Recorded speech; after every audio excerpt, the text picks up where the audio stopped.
Nathaniel Hackett's under pressure, under scrutiny, under fire. And now the question is, why was Melvin Gordon benched in this game? I really can't explain it,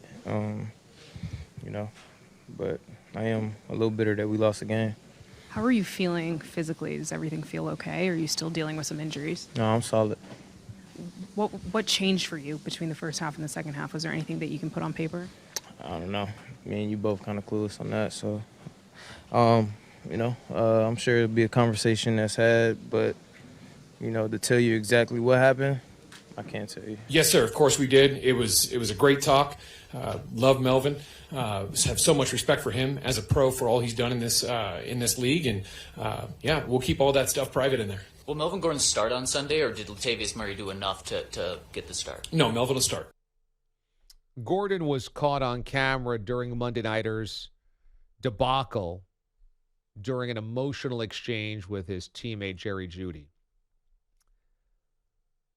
Nathaniel Hackett is feeling such immense pressure right now, obviously, because it's not working with Russ and it's not working with this offense.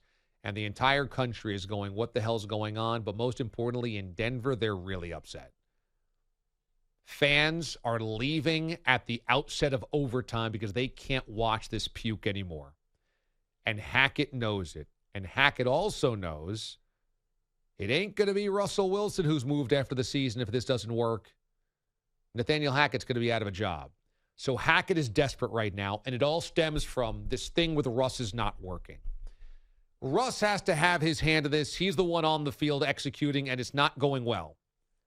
But they traded 2 1s, 2 2s, and a couple of good players, Shelby Harris, Noah Fant, etc., for a guy and spent $260 million, and his contract is immovable until further notice. We detailed this the other day, but there's no way anybody in the league would absorb Russell Wilson's contract because even after the season, he would have more than $100 million guaranteed. If Russ turns it around by the end of the year, then the Broncos won't want to give up on him because they've invested so much resources in him.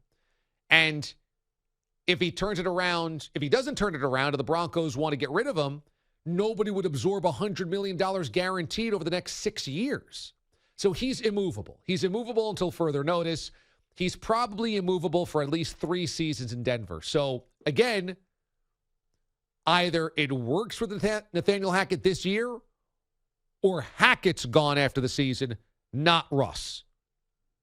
So Hackett is feeling immense pressure, and that's where a decision like this comes from. Hackett is already seeing and feeling like the locker room is fraying. That they're losing respect in him. They're losing confidence in him. They're starting to fight within one another, and the frustration is boiling over. And that's why Nathaniel Hackett overreacted in this way. He felt like he's got to make sure he keeps everything underneath the lid. And Melvin Gordon getting emotional with a teammate on the sideline was already a sign that it's going to start boiling over, and I got to get that out of here. And I think it was an overreaction, and Hackett, what you heard there is now trying to put the genie back in the bottle. Love Melvin, great guy. I've got so much respect for him. I mean, come on. When you say something like that, I've got so much respect for him. If you had that much respect, would you have benched him in the middle of this game? Or would you, if you had a lot of respect, talk to him, understand where he's coming from, and say, hey, we just got to steer this emotion in a different direction? No, if you had that respect, you wouldn't feel like you had to bench him. So now he's saying things he doesn't really believe. When Melvin Gordon was asked, did Nathaniel Hackett explain why you were benched?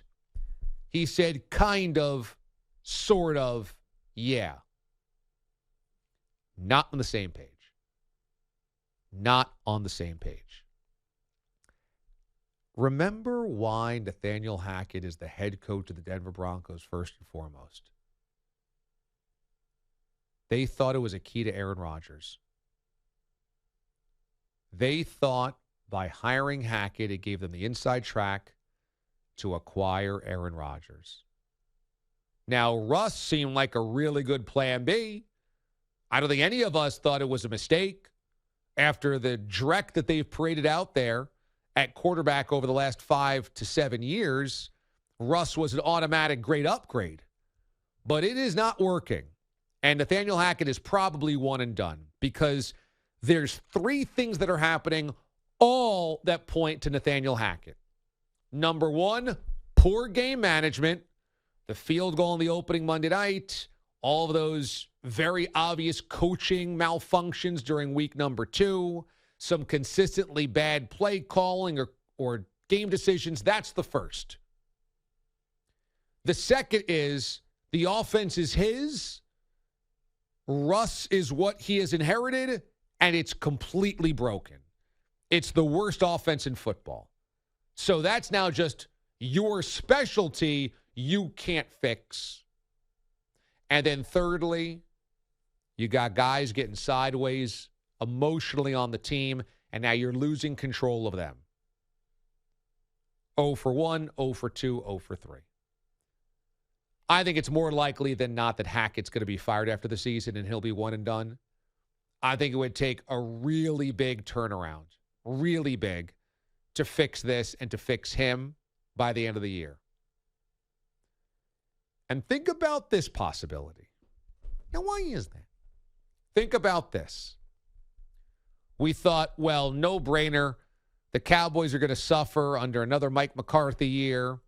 Sean Payton's looming, lurking over his shoulder. And at the end of the season, the Cowboys will have Sean Payton installed as their next head coach. Put it down. What if the Cowboy season continues this way and they're a playoff team and they're dangerous in January, a great defense, Dak comes back? I mean, right now, I can make the argument the Cowboys are the 4th best team in football. The Bills are 1, the Chiefs are 2, I think the Eagles are 3. Who's the next best team in football? The Chargers? The Ravens? The Giants? It ain't the contenders of the NFC. Packers, Bucks, Rams, Niners. All of those teams are skidding. I think it's probably the Dallas Cowboys. And if the Dallas Cowboys are the 4th best team in football, Mike McCarthy comes back next year, and maybe Sean Payton goes to Denver.